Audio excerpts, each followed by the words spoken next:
Live 5 News starts now with breaking news. And we are following breaking traffic news out of North Charleston. That's where crews are responding to a reported vehicle fire. They have shut down all but the left lane of I-26 eastbound by College Park Road. Now our traffic reporter Abby O'Brien, she joins us now with more. Abby. Thank you, Aisha. Yeah, this is causing a backup. This is a spot that tends to back up in the morning, and this is not making it any better. So check out our traffic flow map. This is where that crash, that vehicle fire is reported out 26 eastbound, right past College Park Road. We are in the red leading up to that spot, and we are stop and go back to about Royal Road. So this, of course, is a spot that we will continue to keep you updated on. Once you're past there on 26 eastbound, you're good to go out on 26, but this, of course, causing some issues. Also did want to back up a little bit because we're also seeing some slow speeds out here on 26 eastbound out in the Ridgeville area. We have some overnight road work going on in that area. Also have a crash reported. So you can see that orange out there, which means things are moving slowly up into that point again out in Ridgeville. These are issues that we will, of course, continue to keep you updated and bring you the latest. Now I want to go on over to get a check of your forecast with Joey Sovine. All right, thanks so much, Ab. 6 o'clock, about ready to turn over to 6:01. Let's talk temperatures this morning. And yes, these aren't typos. Temperatures are in the mid to upper 60s on a February morning. Average lows about 40 degrees this time of the year. Temperatures just compared to yesterday morning up as much as close to 30 degrees in Kingstree. Most of you about 20 degrees warmer this morning. There have been just a couple of sprinkles, fair amount of clouds outside, and you'll see those today. But most of this rain is going to stay to our north and west. Best chance of rain probably coming in very late this afternoon into this evening. You can see a couple of raindrops here. If you have any evening plans after work, just keep that in mind. Most of the day will be dry. Temperatures go up into the upper 70s, close to 80 degrees this afternoon. If we get to 80, that would be a new record high temperature. The record high 79. So we'll be watching that. That goes all the way back to 1930. Let's talk about how long this really warm weather sticks around for coming up in just a few minutes. Kyle. A massive search is underway this morning for a missing 6-year-old girl in Casey. Yeah, we're expected to get an update at any moment from police. Until then, Emily Scarlett joins us with the latest on the investigation to bring her home. Good morning. Right now, there are multiple law enforcement agencies involved in the search to bring 6-year-old Faye Marie Swetlick home. And we're told at the height of search efforts yesterday evening, there were about 90 law enforcement personnel as well as 20 family and friends taking part in that search. Now, the timeline of events that we have at this time, we know that she was last seen around 3:45 yesterday after taking that school bus ride home. And initial search efforts were going on by family and friends before they reported little Faye missing to authorities around 5 o'clock yesterday evening. She's described as having strawberry blonde hair and blue eyes and was last seen wearing a black t-shirt and polka dot boots. Authorities are now searching on the ground, in the air, as well as using the help of canines to help find this little girl. We'll be out here throughout sunrise bringing you updates as this search continues. In Casey, Emily Scarlett, WIS News 10. Well, the city of Charleston is looking deeper into their funding for affordable housing to make sure they're maximizing money going into new complexes they will be building across the city. Michael Higdon, she joins us now to tell us how. Michael. Good morning. The city is requesting a $20 million resolution and grant agreement that will be going toward nearly 600 affordable housing units. Now, tonight will be the first time that City Council will be hearing this proposal, and essentially it will make the Charleston Redevelopment Corporation in charge of all bond funds for affordable housing projects. The city approved $20 million in grants years ago, but the grants were considered income. Basically, anytime the city awarded those funds, developments were still required to pay the taxes back, even if it was considered affordable housing. And that's what the city wants to change. At tonight's meeting, the proposal would take that challenge away by providing deferred forgivable loans for these organizations. All of the funding will be still used for affordable housing. It just exempts the income from actually being taxed. Now, the Ways and Means Committee will be meeting tonight here at City Hall at 4:30. We'll keep you updated with what they discuss. But coming up in our next half hour, I'll tell you where these affordable units are being built. Reporting live in downtown Charleston, I'm Michael Higdon. New this morning, a man has been arrested after a police chase ended with a crash in North Charleston. Donnie Seegers was booked into jail this morning for that chase. North Charleston police say that it happened just before 8 o'clock last night as officers responded to the report of a stolen vehicle near Angel Court. As they went up to the vehicle, they say Seegers took off, leading them on a chase until officers used spike strips to stop the car. They say then he collided with another vehicle at Rivers Avenue and Midland Park Road.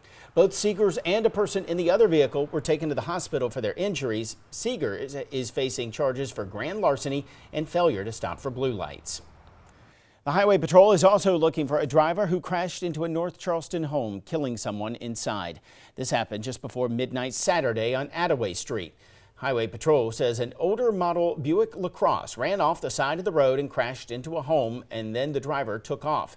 The Charleston County says that 49-year-old Stacy Rowlett was killed when the car hit the home.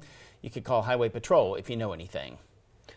Moncks Corner police are looking for a man who ran from a traffic stop. Police say Joseph Kinsey was driving a GMC SUV when officers tried to stop him for a traffic violation. This was on January 30th. Now police say Kinsey sped away and later left his car and ran away on foot.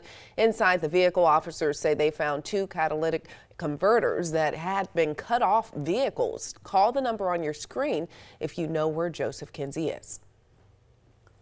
With the death toll from the coronavirus outbreak now at more than 1,000, we're learning more details about one case involving an American evacuated from China and brought back to the U.S. Plus, how a new Netflix series is helping reopen the assassination case of civil rights leader Malcolm X.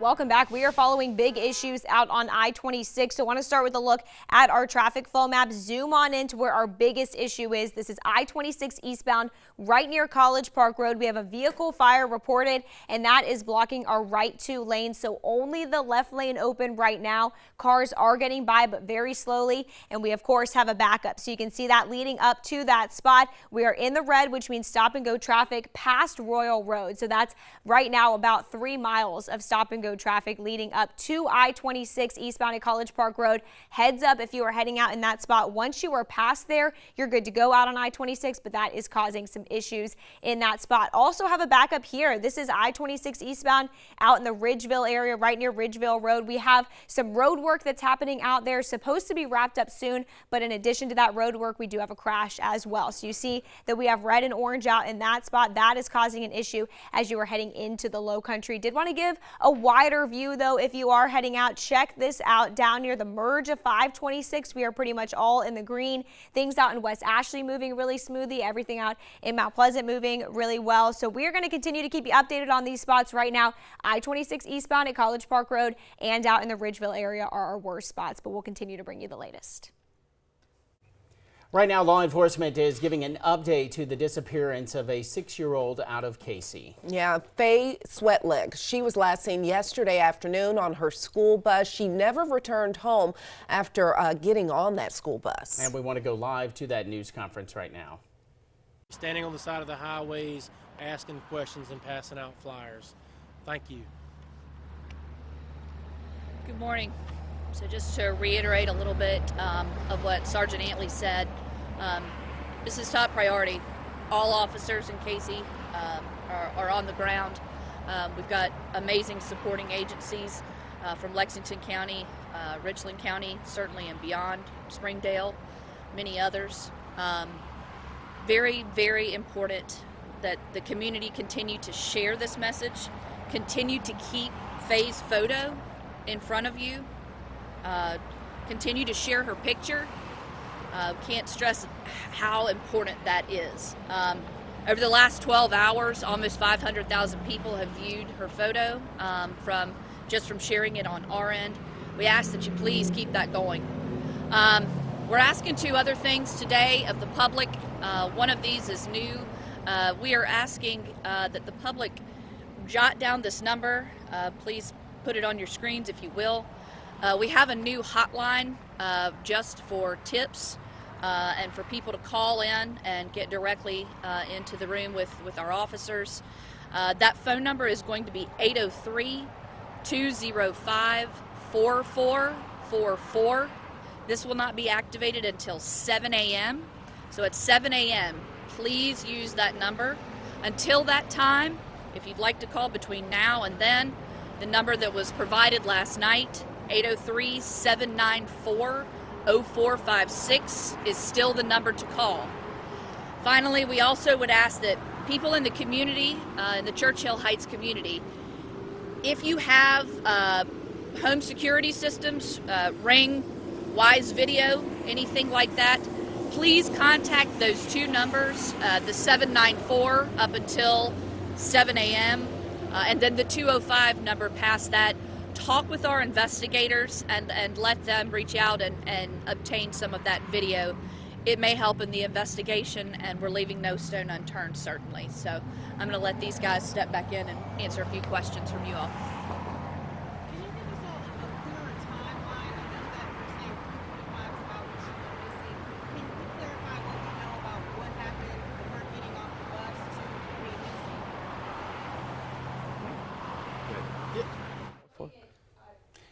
Okay, we were listening in there to a quick news conference from the KC Department of Public Safety, and you're looking at a picture of Faye Marie Swetlick, the 6-year-old who disappeared yesterday. They were just encouraging people to continue to share her picture. Now, we have this posted on our Live 5 News Facebook page. We encourage you to go there right now, share that picture, just try to get it in front of as many people as possible. They said that they know in the last 12 hours her picture had been viewed 500,000 times. They're continuing to try and share that just to get that information out. Write down this number, 803-794-0456. They said you can call that number if you have information, encouraging anyone who may have video from the area, Ring cam, doorbell cam video that may show something regarding this 6-year-old's disappearance. But again, we'll continue to bring you any new information as we get it for this missing girl out of KC.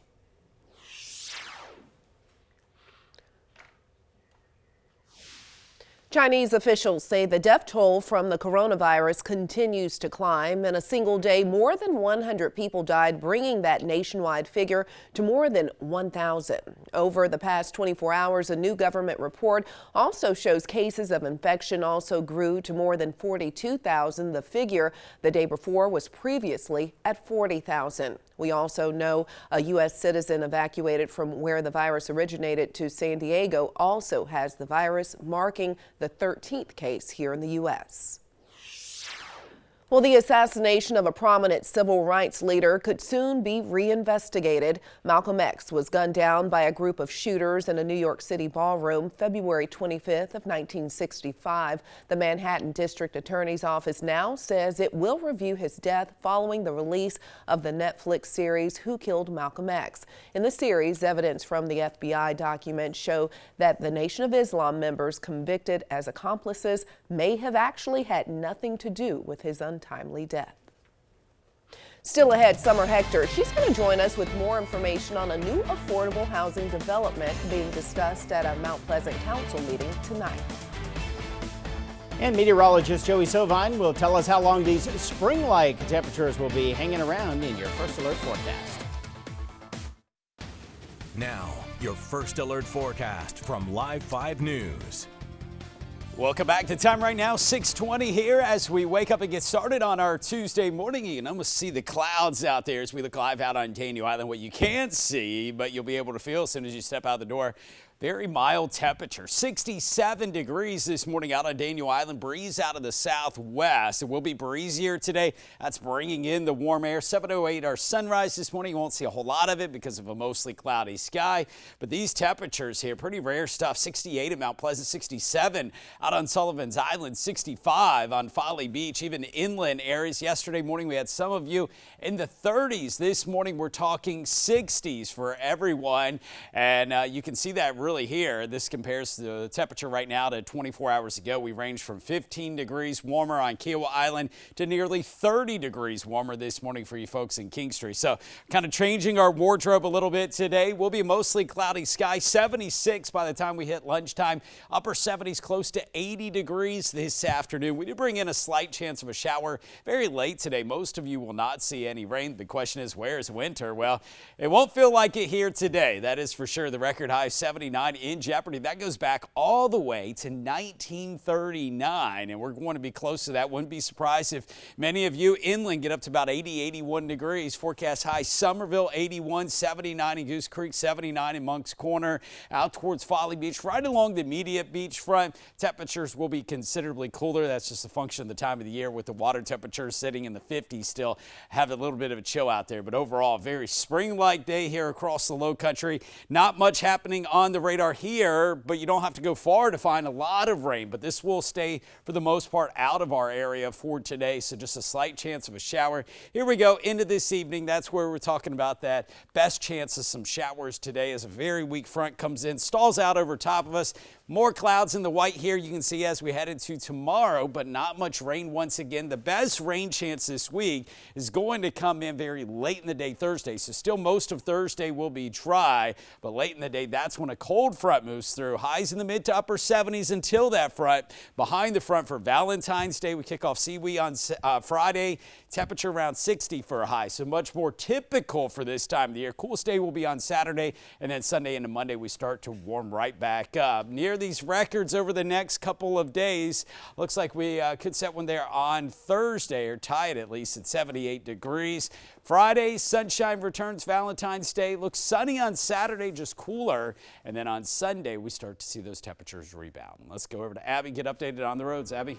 Well, I have some good news and some bad news. So I want to start with a look at our traffic flow map. We've been following this issue out on 26 eastbound. This vehicle fire reported right near College Park Road. The good news is all lanes back open, but you can see we are still stop and go heading up to that point. We are in the red back towards Highway 17A. That is about 4 miles of stop and go traffic. So avoid this area if you can. The good news again is that all lanes open. And once you get past that spot on 26 eastbound, you're good to go, but back a ways just a little bit. We also have some slow speeds on 26 eastbound right near the Ridgeville area. We have road work out in that area. Also have a crash reported, so we have about a mile of stop and go traffic right there.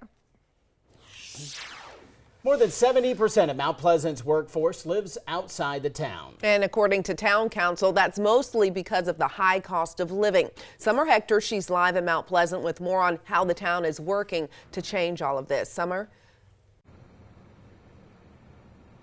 Yeah, tonight Town Council will vote on the proposed Gregory Landing condos, which would be affordable housing only for those who qualify based on their income. The rentals and condos would be on Winnowing Way off of U.S. Highway 17 South, across from the current Gregory Ferry Landing apartments.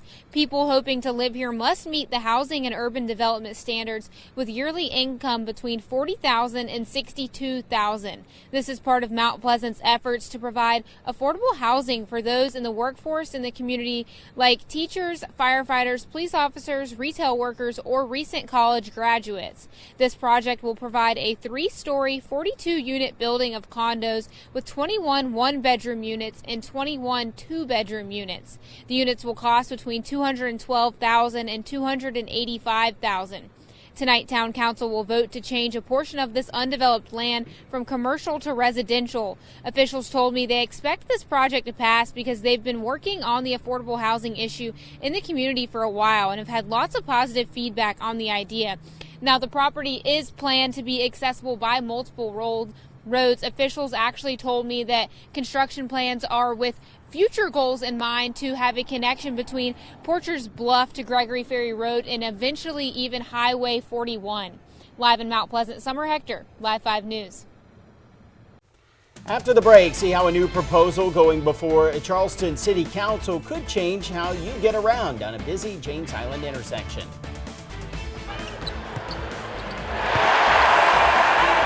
And the Gamecocks women's basketball team just made history. We're going to break down their big game against UConn straight ahead. 6:29 here, waking up on a mostly cloudy Tuesday morning, very mild temperature-wise as we look live out of downtown this morning. Clouds, but not much rain as we take a closer view on live Super Doppler Max. Few sprinkles, Georgetown up towards the Pawleys Island area, Surfside Beach, that's moving northward. Some clouds, there will be some breaks in the clouds, but we'll call it a mostly cloudy sky for today. Here's 4 o'clock, not looking at any rain, but as we go later in the evening, there may be 1 or 2 showers that get in here. Overall, mainly sunny, dry day, mostly cloudy, very mild this morning. Check out the temperatures for the kids at the bus stop in the 60s, and we'll be near record highs this afternoon. We'll already be in the 70s about 10 o'clock this morning, upper 70s to around 80 this afternoon. Not very February-like, and staying mild into this evening as well. We'll talk about the potential for a record high today and for the next couple of days. That's coming up in just a few minutes. Let's go over to Abby, get updated on I-26.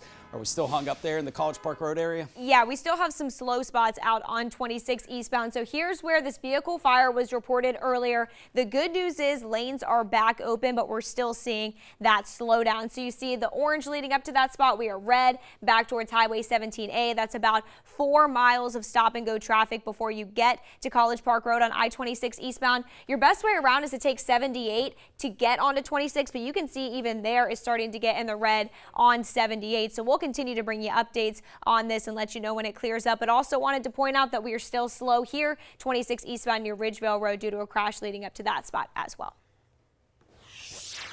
Businesses on Folly Beach plan to celebrate Mardi Gras even without a citywide event. The city canceled the annual Folly Gras celebration last year after more than a dozen people were arrested for fights and public intoxication. Business owners told Paula Tristan Arruda this event will be different. Folly Gras, a city-sponsored event, is gone for good, but businesses say they can still have fun without any problems. 4 businesses are getting together to throw their own block party on February 22nd. Although the event has no affiliation with the city itself, business owners say they plan on having drink specials, a walking parade, and a costume contest. Folly Gras was canceled because of violent fights and videos like these. Some people are concerned this could just be exchanging one problem for another, but one city councilman says that's not the case. It's not going to be Folly Gras. Like I said, the streets aren't going to be closed off, but we're still going to have a lot of the same features and have most of the same fun without any of the problems. Folly Beach police say they will be out doing extra patrols, and they are considering a DUI checkpoint. In the newsroom, I'm Paula Chisnaruda, Live 5 News. Well, leaders in Charleston, they're hoping to keep a well-known intersection on James Island safe. The city's Traffic and Transportation Committee recommended getting rid of left turns from Maybank Highway onto Riverland Drive. That recommendation will go before City Council today. Under the proposal, you'll have to keep going straight until you can turn right near the Stono Bridge and turn around. According to data from the Public Safety Commission, there have been 135 crashes at or near the intersection in the past 5 years. The South Carolina women's basketball team has solidified its spot as the #1 team in the country and made a little history in the process. The Gamecocks kicked off #5 UConn last night for the first time ever. South Carolina had to rely on its defense early on as shots were not falling. They held the Huskies to just 2 points in the first quarter and forced 5 turnovers. And Abby is clapping in the background. The offense picked up in the second half. The Gamecocks extended the lead out to 20. The Huskies did go on a little bit of a run and threatened to close the gap, but South Carolina would not be denied this historic win, the first in 9 tries against UConn. Good for them. Congrats. Yes. Well, it is primary day in New Hampshire. Coming up, we're going to take a look at results from some communities that have already voted as most people head to the polls later today. And a viral craze is making the rounds on social media. We'll have the truth behind the broom challenge on the other side of the break. 6:37, and we're waking up to temperatures this morning in the 60s. A much warmer morning, especially compared to yesterday. When we take a look at that comparison, we're up as much as almost 30 degrees in Kingstree. Most of you about 20 to 25 degrees warmer, so you step outside. A lot of you can get by without the jackets this morning. We've been finding a few sprinkles up towards the Grand Strand. Most of you will be dry throughout the day. There's a lot of rain close by. That will lead to some clouds today, but not much rain expected. Just a very small chance of a shower late this afternoon into this evening. High temperatures today, really the big story. We'll get into the upper 70s, close to 80 degrees. A very spring-like day ahead. Let's get updated to the roads. Good morning, Gabby. Good morning. We still have some slowdowns out on 26 eastbound from a vehicle fire that was reported earlier and was blocking lanes, but our lanes are back open. But you can see leading up to that point, we're still slow back to about Highway 17A. You see that red and orange, but the good news is we are improving. Still slow though, add some extra time. You can take Highway 78 as an alternate to get onto 26, but we're still seeing some slow speeds out on 78 as well. Also still seeing slow speeds on 26 eastbound out in Ridgeville. We do have a crash reported on the eastbound side just past Ridgeville Road, so that's about a mile of stop and go traffic. Once you're past that spot, you are okay. And if you are heading out on 526 this morning or 26 into the downtown area, we look good. South Carolina Federal Credit Union is now hiring for its call center. The pay is $16.30 per hour. You'll transfer funds, order new debit cards, and research accounts for customers. And according to the job description, contact center members also compete in lightning quick rounds of Pictionary and find reasons to have potluck lunches about twice a month. Sounds like a place you'd like to work? Then check out the hiring event. It's tomorrow, Wednesday, February 12th from 8 a.m. to 6 p.m. Go to 6265 Rivers Avenue in North Charleston. You'll find more details on my Facebook fan page at Ann McGill, Live 5 News. Voting is already underway in the New Hampshire primary. And one small town with just a handful of voters carried on its tradition of opening up the polls at midnight. Laura Podesta is in Manchester, New Hampshire with those results and the candidates' last-minute push to sway voters.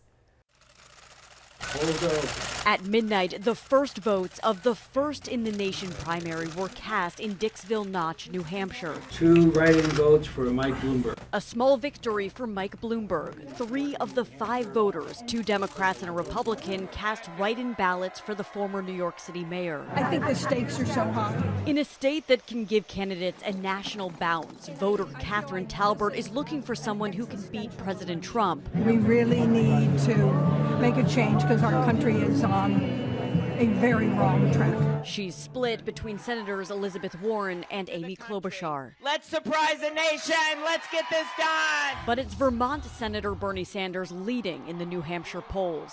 Let's win this thing. Let's transform America. Sanders is trying to hold off Pete Buttigieg. Don't listen to anybody who tells you got to choose one way with your heart or the other way with your head. But remember, whoever wins the Democratic primary does not necessarily win New Hampshire in the general election. President Trump lost to Hillary Clinton in 2016 by a slim margin, just 2,800 votes. I'm trying to figure out who is their weakest candidate. President Trump told supporters in Manchester he's not concerned about his future opponent. They don't know what the hell they're doing. In the Republican primary 4 years ago, Dixville Notch voted for former Ohio Governor John Kasich, but the state went to President Trump.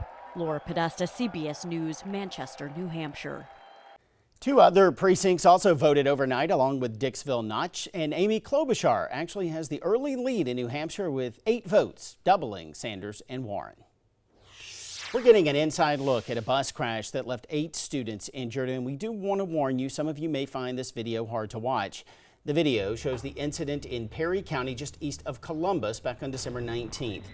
The crash report says Joseph Thornton was driving a Mustang, and it said he ran a red light and hit the bus. The bus, as you see here, went off the road and flipped onto its side, throwing those kids around. Now, Thornton reportedly has a broken back. None of the kids nor the bus driver suffered serious injuries. Thornton was reportedly driving on a suspended license. All right, so by now you have seen the latest craze sweeping the nation and internet. Yeah, people have been posting videos and pictures like the one you're looking at here of themselves making brooms stand up on their own, and people are going, witchcraft? Even our own Rob Way got in on the challenge. Take a look at this. He was able to do it. It looks like it's leaning against the wall, though, I know. Rob. Okay, so apparently what the word was on social media was that yesterday was the only day the standing broom trick would actually work, all because of the Earth's gravitational pull. Let's try this out. Let's see. This is bound to be a disaster. But you did it earlier. You did it earlier. Was a master at this a little bit earlier. We had to move it. Apparently Wait a works minute, on February 11th, too. Is it still yesterday? No, it is today. So what is this all about? Yeah, the gravitational pull is still in No, it's a balancing act. It has nothing to do with gravitation. Okay. You know, it's pretty cool. And for all these years, we've been slamming our brooms in the closet up against the wall. We haven't needed to. You have can just been leave doing it that, right in the middle. Just marking up the wall. Yeah, we wouldn't have so many scratches. Not even necessary. I wonder if my Roomba stands up as well as that. Mine can't even find too its way expensive back. to try. Yeah. Oh. Well, up next, Michael Higdon. She's going to break down how city officials in Charleston could soon change the way they fund projects like affordable housing. And Summer Hector tells us how new ordinances aim to protect pets in Mount Pleasant. Now, your first alert forecast from Live 5 News. Welcome back. 6:47, waking up here early on our Tuesday morning. Live view looking out at the Yorktown this morning from Mount Pleasant. Temperature-wise, we're in the 60s this morning. You can walk right by that closet with your broom that's probably still standing up there. Bypass the jackets this morning. It's a morning, very mild temperatures. You can probably get by without the jacket. Once again this morning, 64 out on Johns Island, 67 Sullivan's Island, 65 Folly Beach. Inland areas, we're in the mid to upper 60s, 63 in Walterboro. 65 right now in King Street and around 68 in Goose Creek. Check out how these temperatures compare to 24 hours ago. And you can see some spots like King Street up close to 30 degrees compared to yesterday morning. Whole change in how it feels outside. It had been on the chillier side over the past couple of mornings. Not this morning. 76 at lunchtime. We're in the upper 70s, close to 80 degrees on our February 11th afternoon for today. There is a slight chance of a shower late today. Most of you will not see any rain. 79 degrees, the record high for today. That's where we should be very close to this afternoon. That record, by the way, goes all the way back to 1939. So some records you go back 3-4 years. Some other records like this one you go back a lot longer than that. Now, today will be a day where I think many inland spots do rush 80 degrees this afternoon. We're calling for a forecast high around 81 in Somerville, 80 Walterboro, 79 in Moncks Corner, Goose Creek, about 75, a little bit cooler along the coast, but still low 70s even out to Folly Beach. Once again, we'll be keeping an eye on the radar for the chance of a few showers rolling in. Best chance of that will be late this afternoon. You can see all of this rain not too far away. That's why we do have some clouds out there this morning, and we'll keep a mostly cloudy sky going. A peak or two of sunshine, more clouds than anything else, but at least the rain is staying out of here for now. We could see 1 or 2 showers try to come in this evening or overnight. Tomorrow morning, like this morning, we're waking up to some clouds tomorrow afternoon. Just not much rain out of the clouds today. Tomorrow, that could change, though, as we go late in the day on Thursday. Here comes a cold front. It'll bring a quick round of rain late in the day, and then a big cool down as we head into Friday, Valentine's Day, and kick off Seawee headed into the weekend. So highs in the mid to upper 70s today, tomorrow, and on Thursday, and then back down closer to where we should be, which is this yellow line. Average highs about 62, so we'll actually go a little bit below average later this week. The overnight lows tonight dropping only to around 60 degrees. Another mild start tomorrow morning. 76 tomorrow afternoon. We'll be keeping an eye on the record. 79 today and tomorrow the record high. 78 on Thursday. After that, we cool down for Valentine's Day, but beautiful weather. 60 degrees on Friday, 57 coolest day on Saturday, and then we start to warm back up a little bit on Sunday and Monday. Let's go to Abby, get updated on the roads. Abby. Good morning. We had some issues out on 26 eastbound earlier this morning near College Park Road. We are improving, although you see we are, of course, still in the orange there, but earlier we were stop and go. So looking better in that spot. All lanes back open. 78 was an alternate for you, but looks like we are slow on 78 heading towards 26 as well. So if you're heading out in the next couple of minutes, just be aware of that. Add some extra time to your morning drive if you can. We also have a crash out here, 26 eastbound right past Ridgeville Road. That is causing about 2 to 3 miles of stop and go traffic leading up to that point as well, so be extra careful heading through that spot too. It's nice weather out there now, but when it rains, problems with flooding can crop up at the Charleston County Library west of the Ashley along Windermere Boulevard. In fact, it's flooded 3 times over the past 4 years, damaging more than $12,000 worth of books and other library material. The county wants your input on just what to do to help fix it. So it's holding a community forum tonight from 5:30 to 7:30 at the library. In the newsroom, I'm Lisa Wiseman. Charleston's mayor and city council are looking to eliminate the financial burden of bond funds for state housing and local government. The goal is to make it easier for developers who build affordable housing units in Charleston. And Michael Higdon joins us now live from downtown with a look at why and where the money is being invested. So the city is wanting to put $20 million into nearly 600 affordable housing units, all in a way that it is not taxable, really making sure that the money being used is spent more toward the construction of those units. The Charleston Redevelopment Corporation could soon be in charge of bond funds the city grants to affordable housing projects. A handful of projects have already been approved, and as the law stands right now, the developers were going to have to pay back the taxes for those bonds, meaning they were using less money from the city toward the development. So a few of those 599 projects spread throughout West Ashley and downtown are transforming the Archer School on the east side of downtown into dozens of senior apartments, 100 low-income units west of the Ashley, 70 additional units at 180 Place, a homeless shelter here in downtown, and then dozens of new units at Orleans Housing, also in West Ashley. All of these affordable housing units will serve people in the community who make between 30 and 80% below the area median income. The city and the Charleston Redevelopment Corporation could sign that agreement tonight and start distributing the bonds immediately. The Ways and Means Committee is meeting at 4:30 this afternoon right here at City Hall, and we'll keep you updated with what is decided. Reporting live in downtown Charleston, I'm Michael Higdon. Right now in South Carolina, there is no statewide law enforcing the regulation of animal mistreatment. Summer Hector, she is live in Mount Pleasant, where the town is working with the Humane Society to create its own ordinances to better protect pets. Summer.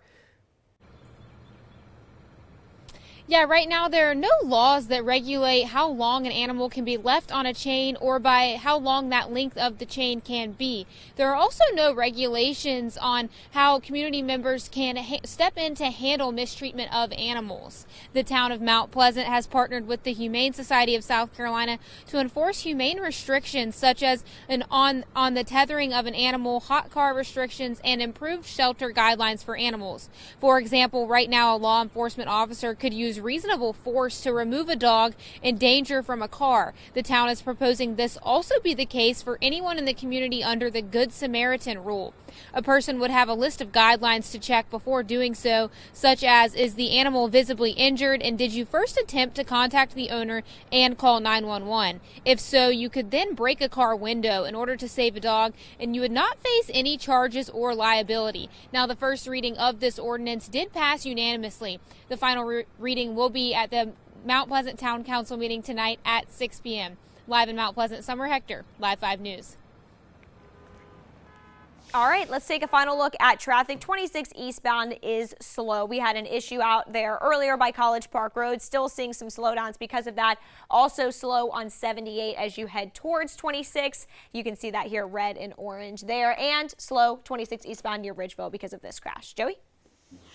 All right. Thanks so much, Abs. So look out right now. We're looking live in Moncks Corner. You look at the calendar, February 11th. You look outside. It's cloudy. Usually that means it's a little bit chilly, but it is not this morning. Temperature starting out in the 60s. It'll be near 80 this afternoon. Now, it will be a little bit cloudier than maybe you prefer, but if you like warm weather, no arguments here over the next 3 days. Just a slight chance of a shower today, tomorrow, and Thursday. Best rain chance comes in very late in the day, and then as we get into the weekend, Valentine's Day, a little snuggle weather there, 60 degrees, a little bit cooler on Friday, Saturday, a little chilly, but you know, seaweed, it's all outdoors. Right. Want that kind of cool feel. It looks perfect. Get the fresh air. Yeah, you going out there? Oh yeah. Oh yeah. You have your Oh, bikes. Have a good one.